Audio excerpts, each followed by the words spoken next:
you're in nursing school, you're gonna be a nurse, tell me what is cancer. What would you say? Mutated gene. Okay, mutation of cells, right? It's these cells, it's at a very cellular level that cells have gone array because they've been damaged, they've been stressed, they have been compromised, whatever the issue is. Nobody really truly knows what causes cancer. There's a lot of oncologists out there that believe everyone is born with cancer in their body. And it just depends on how your body deals with it, if it's going to turn into something more aggressive and affect your overall system, or if your immune system can take care of it, get rid of it. Okay, that's one theory. We know there is specific research that is showing that certain risk factors directly link to it. You guys know what those are, right? Smoking is a big one.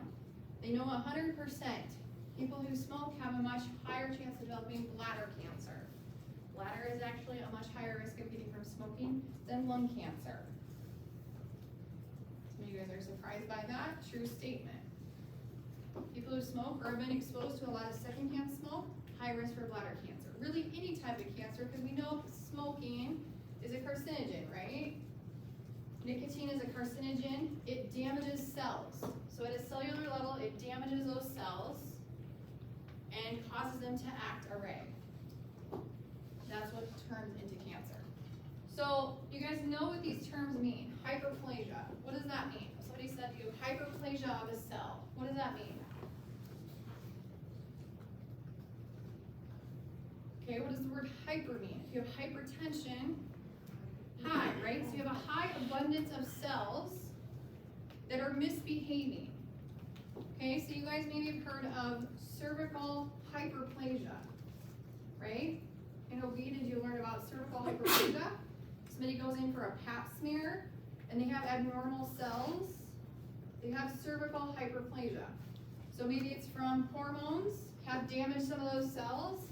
Maybe they have HPV, so they have a virus that has damaged the cells and changed their DNA where they can't re-replicate. So it's an overabundance of cells. You can have hyperplasia of the heart. So somebody who maybe has a poor diet, has an overstressed heart, smokes, they can get hyperplasia of the heart, can lead to heart disease, right? So it's basically an overabundance of the function of those cells. Okay, it can start to damage muscle, it can start to damage healthy tissue. Remember, it's at a cellular level. So metaplasia, anyone know what that term means? Basically, this just means the cells start to misbehave, okay? So if somebody has smoked for a long time, it starts to damage the lining of their lungs, right? It starts to damage the cells inside their lungs. Those cells start to misbehave. If their body has a good enough immune system where they can turn things around and regenerate those cells, get rid of the bad, misbehaved ones, create some new healthy cells, we're in good shape, right?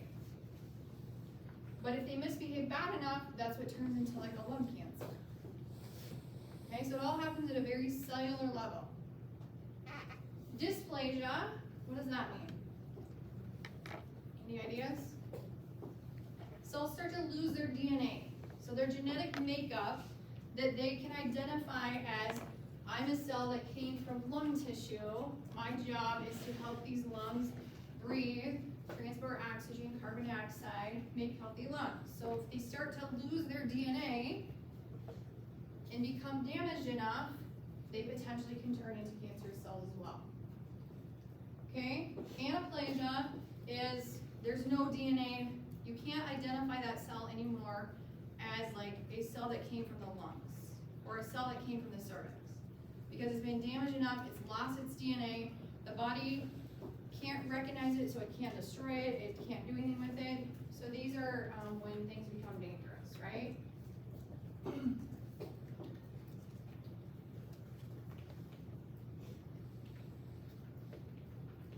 Okay, so there's things we can do to try to prevent these things, right? You guys have heard these your whole life, it's not anything new. So how do we prevent somebody from getting cancer? Healthy diet, right? Exercise, just like any other, to prevent any other sort of disease. No smoking. Use sunscreen to prevent Have homes tested for radon. You guys are gonna be going out into the adult world very soon. Before long, you'll probably be buying your own homes, or some of you own your own homes. Radon is a gas that is found in soil. You guys have probably heard commercials about get your house tested for radon. So this is a gas where if you breathe it in over time, it has been known to cause lung cancer. 100%. When I was in nursing home, I took care of a 40-year-old with stage 4 lung cancer. It was completely full of lung cancer. She was a realtor. I guarantee I would have put money on it. It was from radon. She never smoked. She was super healthy, fit, young, vibrant person. Guarantee it was from radon, either in her home or all of these houses she'd been in. So it's in the soil. I believe South Dakota has a high incident rate of radon in their homes. It's more older homes, so it really doesn't matter. You can build a brand new house. If the soil around you has high levels of radon, that can eventually seep into your home. So if you do, they put in these mitigation systems that basically it's a pipe in your house and it'll help take that gas out. But definitely causes it. Diet rich in iron, with like your colon cancers, stomach cancers. There's some research out there that shows if you eat a ton of red meats, that you're more prone to get some of those cancers just from all that extra iron. There's a lot of controversy about that though. Okay, so what do we do for screenings? You guys know this, right?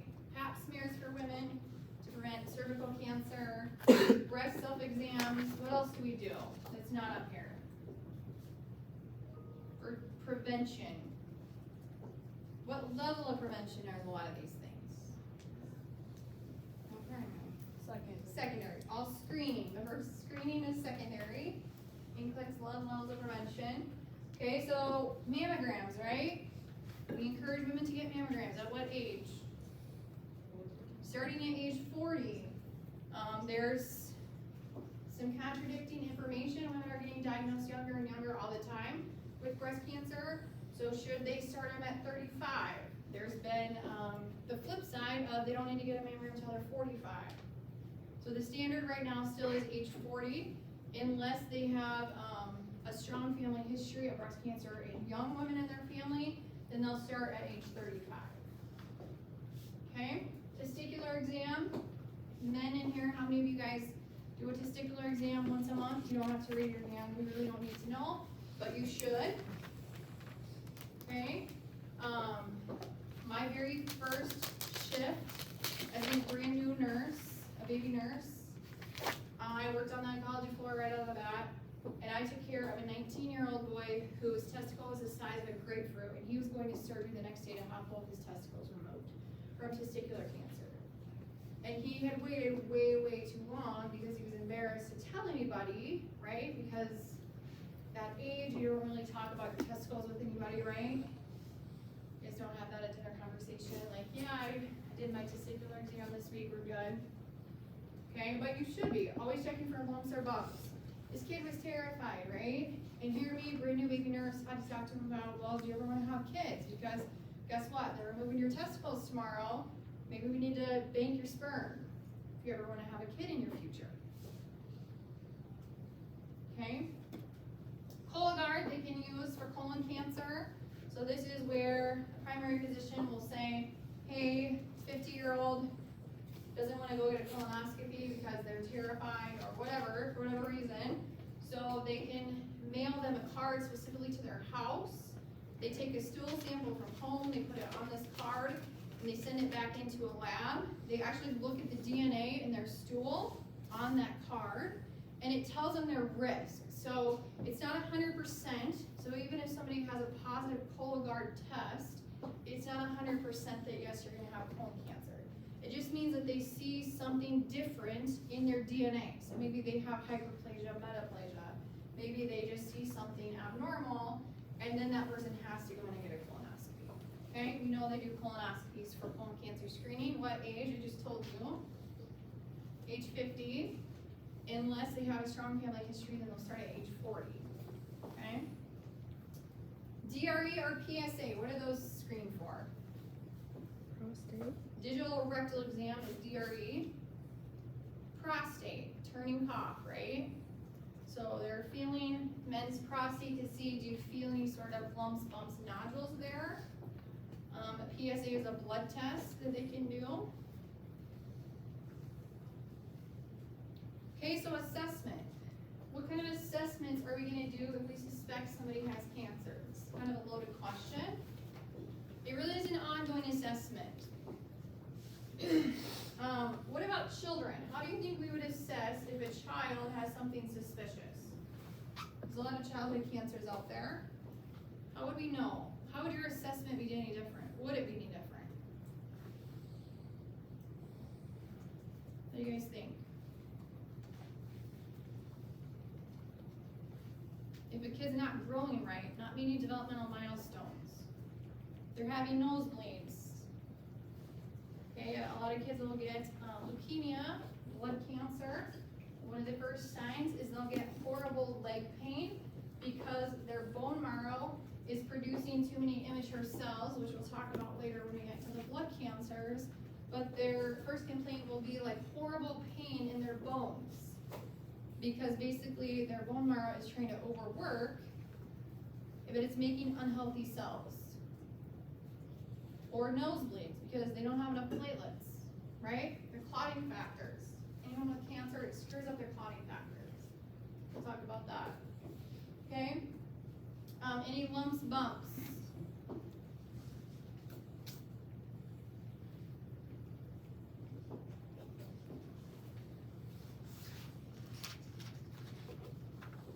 Here's a slide I would know. It's kind of little on here, but these are kind of some of the major things. Now, cancer is a unique beast that some people will have no signs or no symptoms, or they'll have really odd things. Unfortunately, people's tongues don't turn blue when they have cancer. I used to tell patients this because what do you think when somebody's told they have cancer, their first question is? What? On my lifespan. Okay, prognosis is a big one. What? Basically, like, how did I get it, or how long did I Yep. get it? How did I get it, or when did this start? Usually they want to know, when did this start? Like, was there some sign that I missed, right? We're all human, and in our brains, if something goes bad for us, we want to know, like, is this my fault? Could I have prevented it, right? What could I have done to change this prognosis? So they want to know, when did it start? This will eat away at people with a cancer diagnosis. They will have a hard time with this. Like, when did this start? They want to know specifically. Their tongues don't turn blue when they're diagnosed, okay? Here are some things that might happen. Change in bowel or bladder habits. So maybe they have constipation all of a sudden. Maybe they have diarrhea. Maybe they have a combination of both. Maybe they see blood within their bladder or bowel. Classic sign of bladder cancer is when they're peeing bright red blood. A tumor sits inside the bladder, it will erode away the lining of the bladder, and they will pee bright red blood. Classic sign.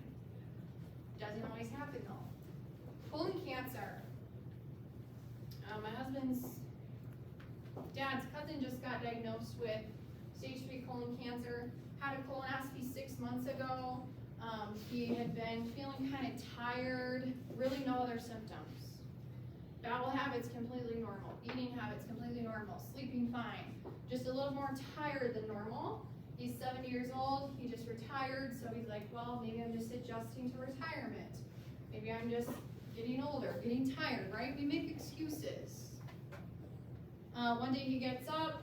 He has massive amounts of blood come out his rectum in the shower, passes out. He goes to the ER. He has stage 3 colon cancer. Just happened over Christmas break. Okay, there was no like classic sign. Cancer is a crazy beast. It does not always give a perfect sign or symptom.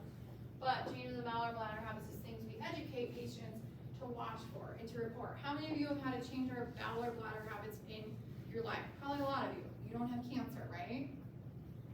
Okay, a sore that does not heal. This is a big one. I took care of a young girl who was in her 30s, and she came into the hospital. she had a sore right above her rectum that looked like a little pimple that would sometimes bleed, sometimes wouldn't. It got a little bigger. They thought it was like a cyst. They drained some pus out of it. This had gone on for a couple months, wouldn't heal. So her primary doctor said, let's just draw a set of labs. She had full-blown acute leukemia. That was her only sign, was this little tiny bump right above her rectum, like a little cyst, okay? I'm telling you these stories because it doesn't present like you think it does. Unusual bleeding or discharge from any orifice is a sign, okay? Thickening, lumps in the breast or elsewhere, so any lumps, bumps is a classic one, okay, it can be anywhere. Indigestion or difficulty swallowing, this can be with like thyroid cancers, head and neck cancers. Sometimes you get lung cancers if it's high enough in the bronchial airways, can have difficulty swallowing, might be their first sign or symptom. Indigestion or problems eating or drinking. This O deals with skin cancers, obvious change in a wart or a mole. So somebody has a mole that looks different characteristics, potentially could turn into something. A nagging cough or hoarseness, or a change in somebody's voice. Okay? Fatigue is not up there. That's probably one of the biggest ones as well. It's just this sensation of being overly tired. Okay? If you think about cancer cells, they're very, very aggressive. Okay? They're working probably 3 to 4 times faster than your body's normal cells, than your body's normal cell division, because basically they are dividing and conquering anything in their path. They're stealing blood from the person's system to survive. That's how they get their nutrition. That's why people diagnosed with cancer will have low blood counts. Okay? Because that cancer is taking that away from you. They will eat through healthy tissue. They will eat through whatever they can to survive. So fatigue is a very big side effect. Most people, after they've been diagnosed, once they start on chemo and their cancer is a little more in control, they'll realize how fatigued they were. Sometimes they feel better once they start treatment because they've been compensating for a long time to this fatigue. They didn't even realize how tired they were. So fatigue is another big one. Okay? Here's some statistics. Really not important to know. These are old from 2020. Do you guys think the number of cancer cases are going up or down in the U.S.? Nope. The cases are increasing, but the number of people surviving is also increasing. So that's promising. Why do you think that is?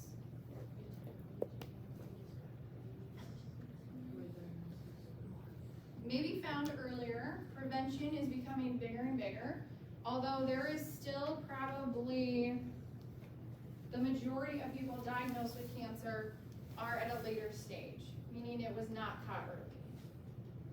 So even though our screening and prevention has gotten better, there's still people that don't go in until it's too late. And it's not their fault. Okay, so if you work in the cancer world, you have to really be a non-judgmental person because it's really not their fault. Their body might not have given them any signs or symptoms, or they might have compensated for a very long time. Okay?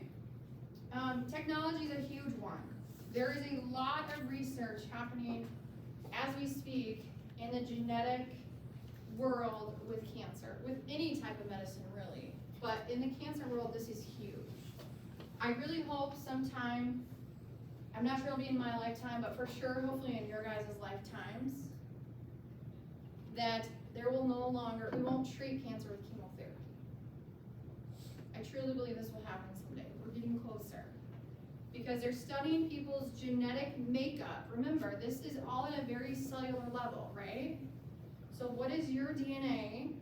Why does this person get cancer and this person doesn't? Right? It's all based on their cells, their DNA. So they're starting to realize this. They're starting to look at this. I just went to a conference this fall, a couple of months ago, and Avera McKinnon is doing studies with some of the big cancer centers like Mount Sinai and some other big ones where they're truly taking genetic profiles of people with cancer and they're looking at a very, very cellular level to see what treatment will specifically work for that person. It's true genetic profiling. Now, one of the oncologists there said the world of technology is advancing so rapidly, he would have to read 20 hours a day to keep up with it. Let that sink in for just a second. Now, this is a very, very smart man in Sioux Falls. Very brilliant oncologist. 20 hours a day to keep up with the changes that are going to eventually streamline cancer. So it's out there, it's just gonna take a long time to be able to grasp it. It's truly an amazing field. When I first started as a nurse, we gave chemotherapy to anybody, everybody.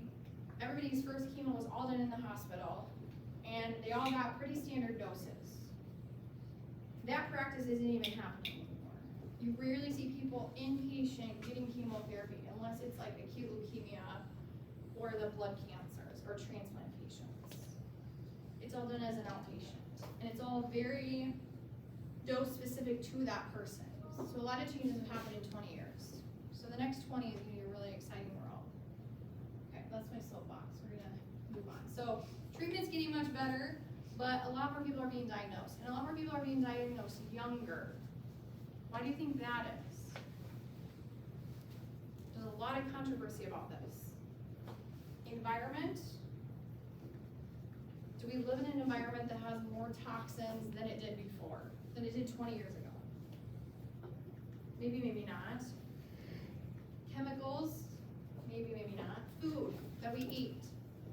A lot of research out there that all this junk that we eat, processed foods, is a direct link to more and more people getting diagnosed with cancer. Girls are getting diagnosed at a lot younger ages with breast cancer. The youngest person I've seen was 17 years old. It's pretty unheard of. I think there's been girls as young as 15. That's insane. So is it hormones in food? We don't know.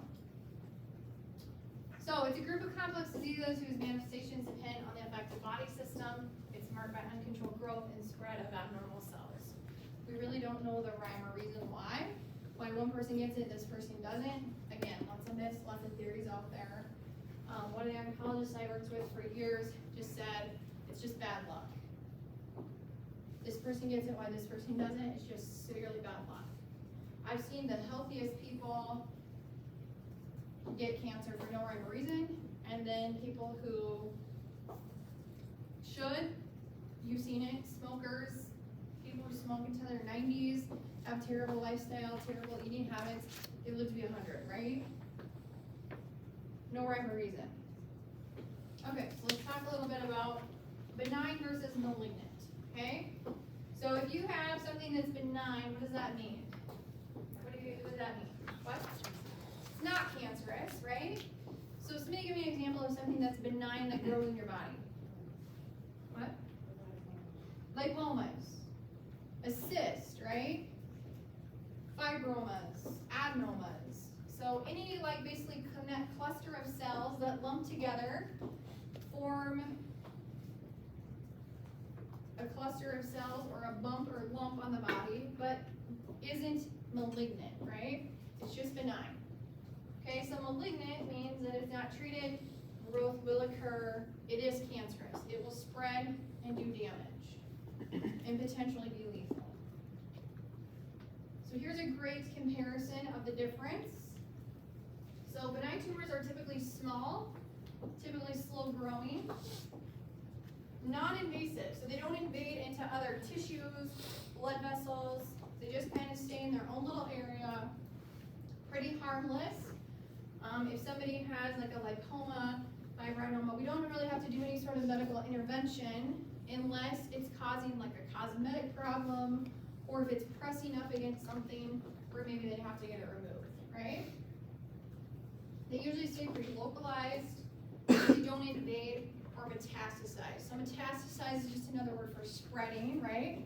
If somebody has metastatic cancer, that means that their cancer started in one part of the body and it spread to somewhere else.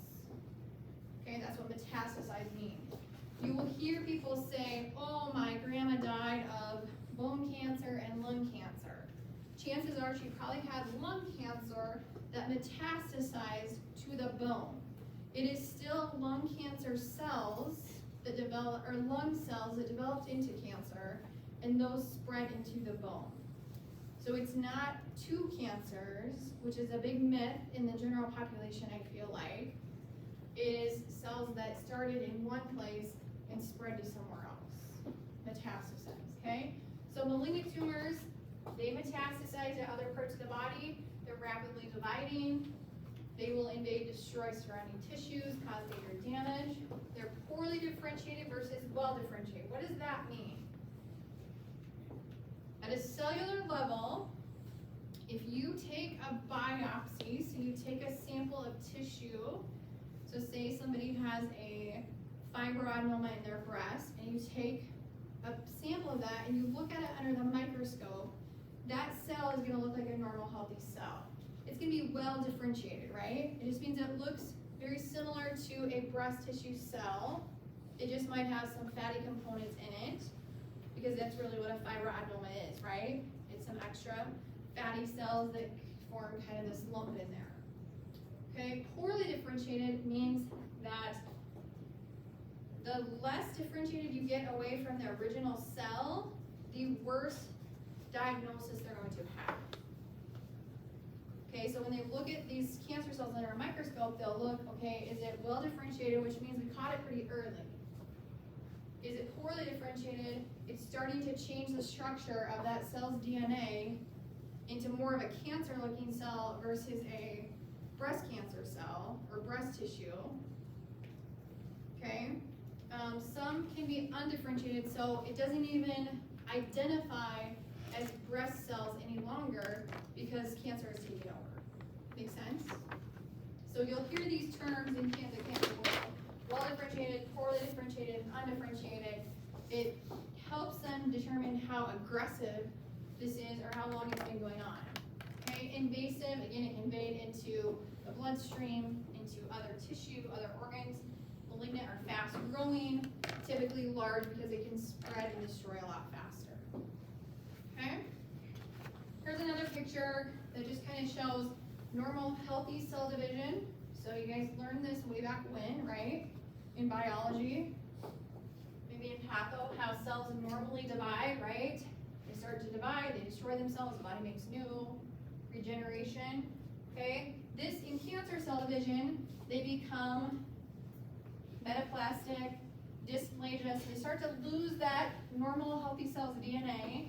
They start to rapidly divide and form their own mutations.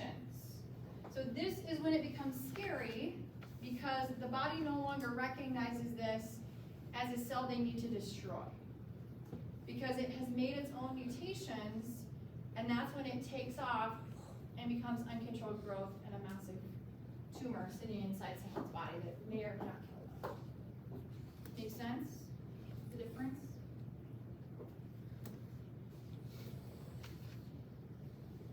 So just again, benign or localized, they form a solid mass, they're well defined. They're frequently encapsulated, so they kind of stay to their own area. They might be surrounded by other healthy tissue or by fluid, where cancer cells are going to, or a malignant growth potentially is not going to be encapsulated, right? It might look like that other picture.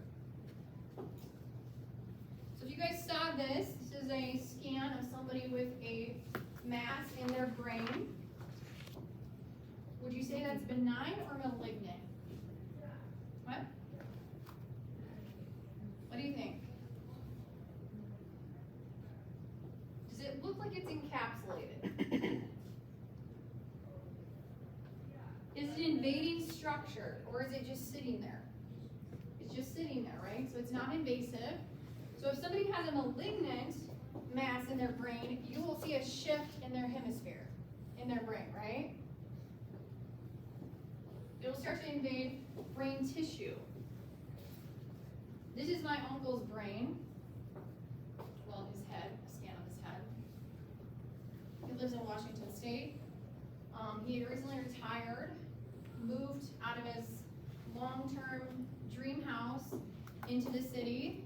He was not super happy about this, but my aunt wanted to live closer to their kids, so upward into the city, not super happy about it.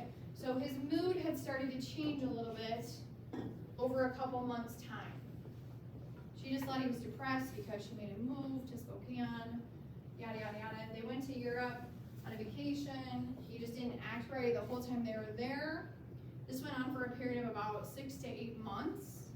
She'd taken him to the doctor a couple of times. They're like, he's just depressed. He's had a lot of life changes. Kind of pushed him off, until he had a minor stroke because it started to disrupt the blood flow. Well, he had a very large, you can see, mass sitting in his brain. Okay, your brain does not have room to expand, right? Your skull holds that pretty much in place. So you don't have a lot of room to move in there. So he ended up having surgery, did some stint in rehab. This was a benign tumor. If it was malignant over a 6 months period of time, it would have been a completely different story, right? This would have invaded into his other hemisphere. He would have had projectile vomiting, seizures is usually your first symptom with somebody who has a brain tumor, massive headaches. He never had a headache with this, surprisingly. So, because usually it's more of a soft tissue versus like solid too. So that is benign. So malignant grow very aggressively. So if you look at this in somebody's lung, you can kind of see the difference. That does look more encapsulated, not a great picture, but it's starting to invade tissue. It can cause bleeding, inflammation. It can become necrotic. So because cancer cells are so rapidly dividing, they sometimes will go in and do a biopsy, and that tissue will be necrotic when they actually biopsy it. When they look at the cells under pathology, they'll actually just look necrotic because they have rapidly divided so fast, they've killed themselves off and moved on to a new mutation before we've had the chance to catch them. So necrosis in cancer cells can be a very common thing, especially in your more aggressive cancers like lung cancer, more aggressive. We already talked about metastasis.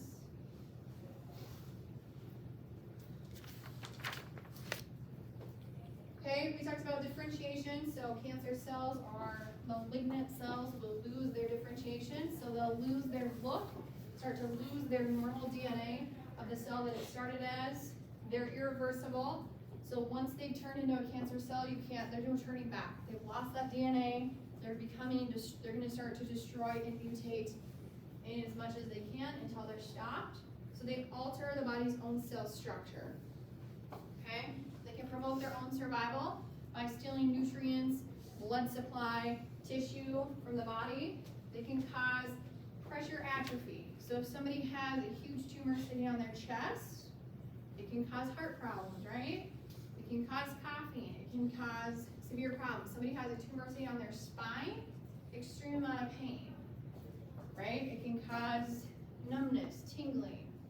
That's what pressure atrophy means. It causes pressure on a body system that's going to cause a complication until we relieve that or try to shrink that tumor down.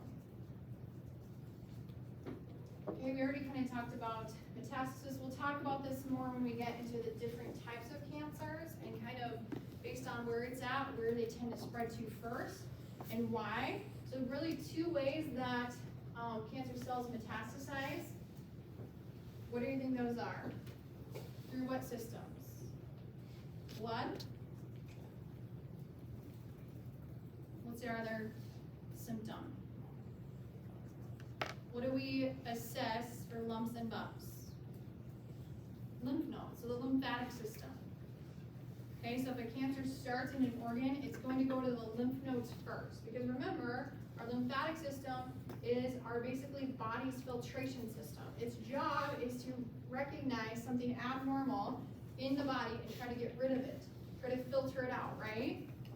So that makes sense why somebody with cancer in an organ will get, their lymph nodes will swell up because their body is trying to get rid of it and it's flushing these cancer cells into their lymph system. The problem is once it's in the lymphatic system, it spreads very rapidly through other parts of the body. Okay?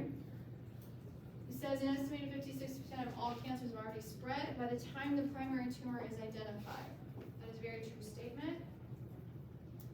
Even with great screening and prevention, but there are some cancers out there that we don't really screen for, like lung cancer, right?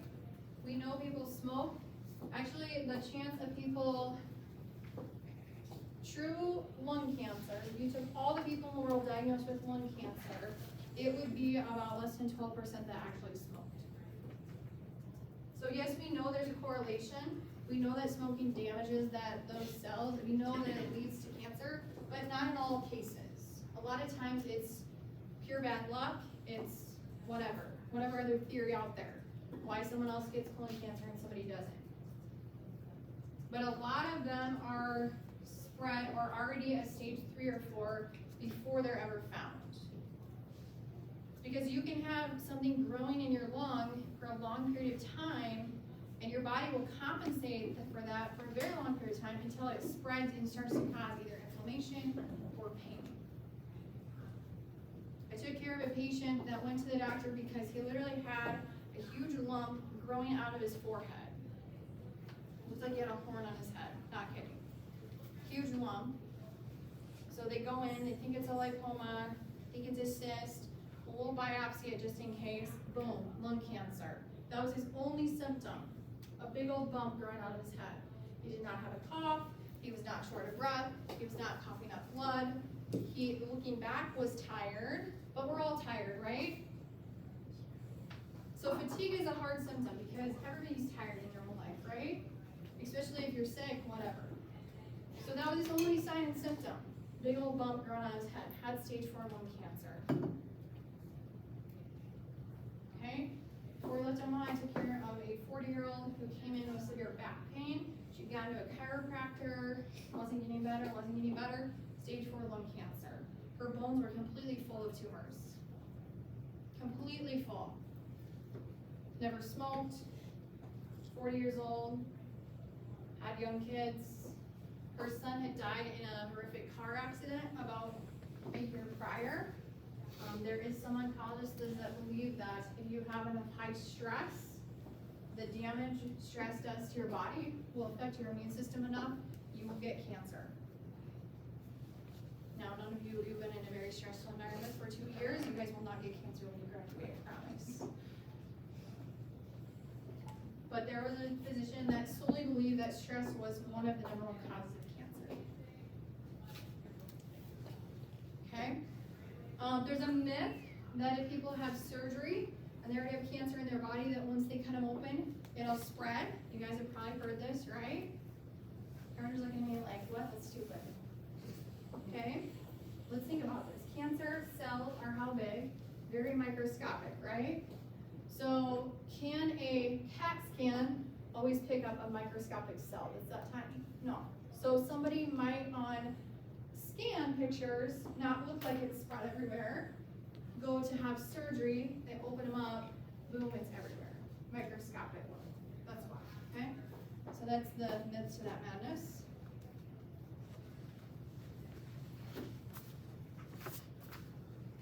We're not gonna go too much into this.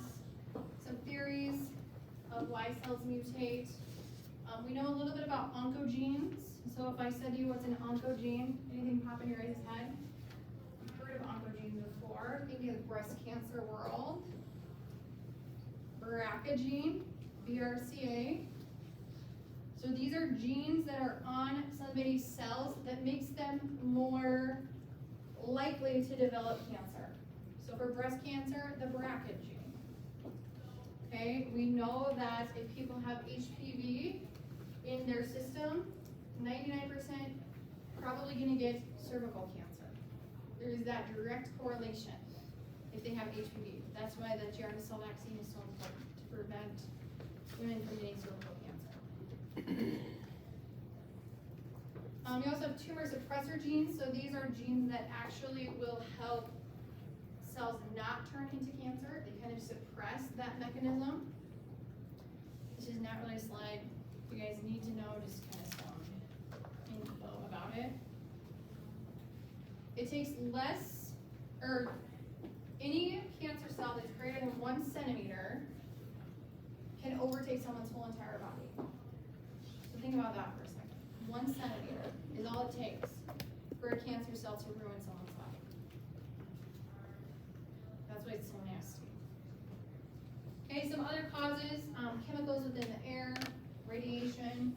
So not necessarily like, well, you can get it from like X-ray radiation, but also radiation in the environment. So people that work at like radioactive plants, like power plants, nuclear plants, much more acceptable.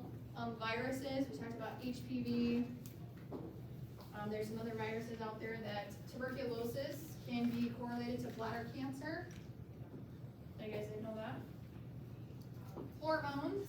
When we talk about breast cancer, we'll talk a lot about estrogen positive, progesterone cancers. When we talk about prostate cancer, that is those two are very strongly influenced by hormones within the body. So those hormones will help those tumors grow, certain immune conditions, and inherited mutations. Okay, other risk factors, hereditary. So we know there's a genetic link. If first-degree relatives at a younger age had cancer, it puts you at more risk yourselves. There's a lot of genetic testing that can be done, but again, it's only as good as what they know right now. So we know that there probably is a much stronger hereditary link to a lot of cancers. They just haven't found those genes yet. 20 hours a day they have to study, right? Pretty impressive. So hereditary plays in. Age, older you get, the more stress you've had, your cells don't divide and conquer like they used to, your immune system's not as healthy, so age is a risk factor.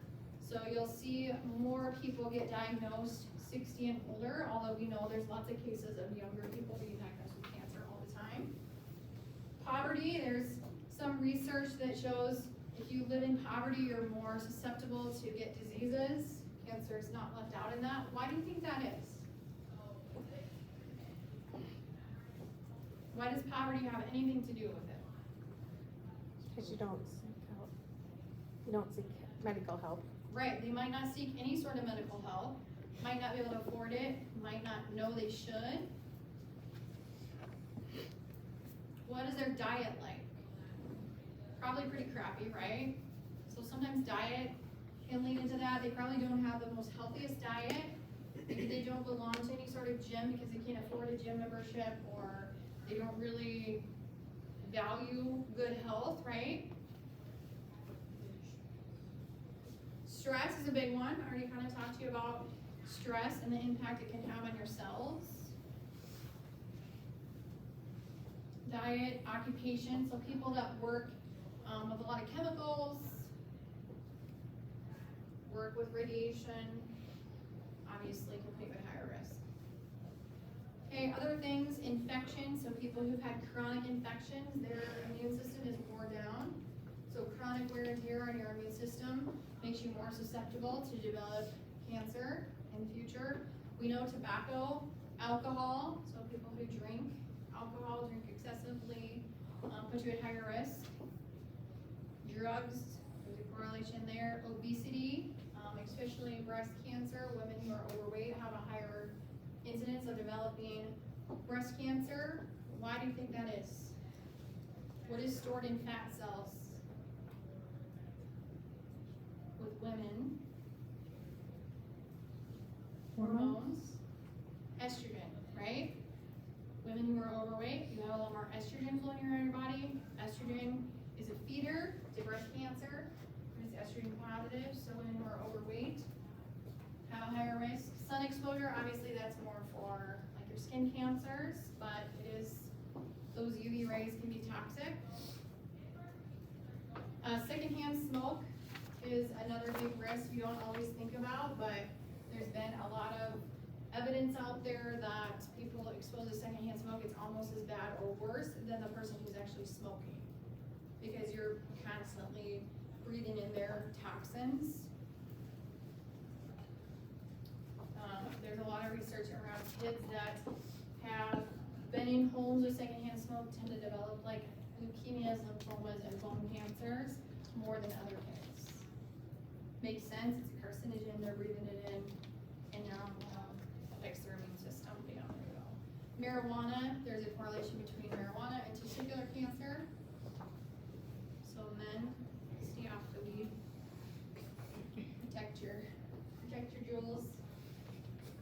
So what can we do to prevent? We've already kind of hit on this. So avoid smoking, avoid alcohol, exercise, wear your sunscreen, avoid long sun exposure, regular wellness checks, know your family history, know if there's anyone in your family who's died of cancer, who has a risk of cancer, okay? So cancer can disrupt function, it can obstruct, it can become necrotic, it can cause severe organ damage, it can erode through healthy tissue. Look at this picture. Where would you think this cancer is probably coming from? If you had to guess. My guess would be probably the tongue or tonsillar, some sort of head and neck cancer that's probably eroded through healthy tissue. It probably started in the lymph nodes, continued to grow, and then started to erode through the skin. Cancer can very easily erode through blood vessels, especially if people have very large tumors sitting on their lungs. If tissue's been radiated, it becomes very sensitive. It can also, radiation can affect like blood vessels. I've seen a couple people who have been coughing and all of a sudden blood comes pouring out of them because they literally had, the tumor has eventually eroded down their blood vessel enough that it burst inside of them. One of my first codes was a lady who, she was a bilateral amputee. That has nothing to do with anything, but I can still see her sitting up in the bed. She had a fairly new diagnosis of lung cancer, was in the hospital, was coughing, and all of a sudden there was blood hitting the wall. And every time we did compressions, it was like a freaking blood bath in there. I'll never forget it. It is locked in my head. I can still see her face to this day. Her tumor eroded through a blood vessel. Every time you do compressions, boom. Okay, so it can be very, very damaging inside. Can cause liver damage, kidney failure, lots and lots of problems we'll talk about later. Okay, some hematologic problems. It impairs the normal function of blood cells. So it causes an increased risk of bleeding and an increased risk of clotting. So a lot of times, I shouldn't say a lot of times, but often, people will go in to their primary, they'll end up with a blood clot somewhere, and more times than not, they'll end up with some sort of cancer. That might be their first symptom. Is that they go in, they have a DVT, they start to do some more labs, guess what? They have a huge tumor sitting in their lung that disrupted the blood flow, because again, that's how these cancer cells grow and mutate, is they steal blood from the body system, and in doing that, it screws up the rest of the clotting cascade. It screws up the normal function of blood flow. So they can clot, they can bleed. If you have abdominal tumors, so stomach cancer, colon cancer, not as much, but any tumor within that abdominal area, it can disrupt like the absorption of vitamins, of medication. If you have liver cancer, obviously we know a lot of meds are metabolized within the liver, so it can mess up kind of the metabolization of medication and the meds that they take. Renal cell carcinoma, what is produced in your kidneys that deals with blood? Erythropoietin, right? Something that helps produce red blood cells. So people with kidney cancer, tumors in their, affects their renal, then it potentially can affect their clotting, can affect their red blood cells, so they might become severely anemic or hypoxic. They don't have enough red blood cells floating around. Obviously, increased risk of DVTs or thrombus, so PEs, DVTs. Infection is a huge risk. Tumors can invade and connect two organs together. Tissue can become necrotic. I kind of already alluded to this. It can cause an impaired immune response. So the body is working in overtime. It's running a marathon on the inside, and so therefore it wears down the immune system. more susceptible to infection. And then obviously when they're going through treatment, a lot of chemotherapy still is the standard of care in the world today. So people who are on chemo are much higher risk of infection because they don't have the blood cells to fight off any sort of infection. We already talked about eroding through blood vessels, can become severely anemic. Nutrition is a big issue. Anyone who's going through cancer, because those cells are so rapidly dividing, they need at least double the caloric intake, or at least an extra 2,000 calories a day to help fight off the process that's happening in the body. Now this doesn't happen because people who are going through chemo can be very sick, right? They can have a lot of GI problems, vomiting, nausea, and they're not gonna wanna take in an extra 2,000 calories a day. The nutrition becomes a huge issue. So if it's a good cancer center, they will have nutritionists, dietitians who work with these patients early on and get them on supplements, extra protein, high calorie diets is very important, right? Because they need all these extra calories in order to allow their body to have enough energy to fight off what's going on inside. They can have muscle wasting, can happen pretty severely. So if their nutrition is this poor, what's something else we need to think about? Monitoring as nurses, what do we need to assess for? If you had a person that came into the ED and looked like this, what are their labs gonna look like? What are their electrolytes gonna look like, right? They might be way off. If you have a tumor sitting inside them that is eating away at a bone and pumping a bunch of calcium in their body, and they have extremely high calcium, that's gonna cause them a lot of problems, right? Or their kidneys aren't working and they're full of toxins, their sodium, potassium might be high. So we gotta check their electrolytes frequently. A lot of times, the first symptom anyone will have is unexplained weight loss. So somebody might come in, go to their doctor and just say, I just keep losing weight, and I'm eating, and I just keep losing weight, I can't keep weight on. Sometimes that's the first symptom, because a couple things are happening. They're not absorbing anymore, they're not getting the nutrients they need, or they are, but that cancer is taking it away from their body. Their metabolism is revved up because these cells inside of them are rapidly dividing. It's a marathon going on inside their body, right? So sometimes that's the first symptom, unexplained weight loss. One of the docs I used to work with would always ask them, how much weight have you lost? And the higher the number, the worse prognosis they had, especially for lung cancer. If they had an extreme amount of weight loss in a short period of time, they probably had a short life expectancy. You correlate that all the way. Okay? Can cause severe pain, acute chronic pain, especially if a tumor is pressing on an organ, pressing on the spine, pressing on the nerve. I have seen patients on opioids that would probably kill an elephant, walking around, driving their cars.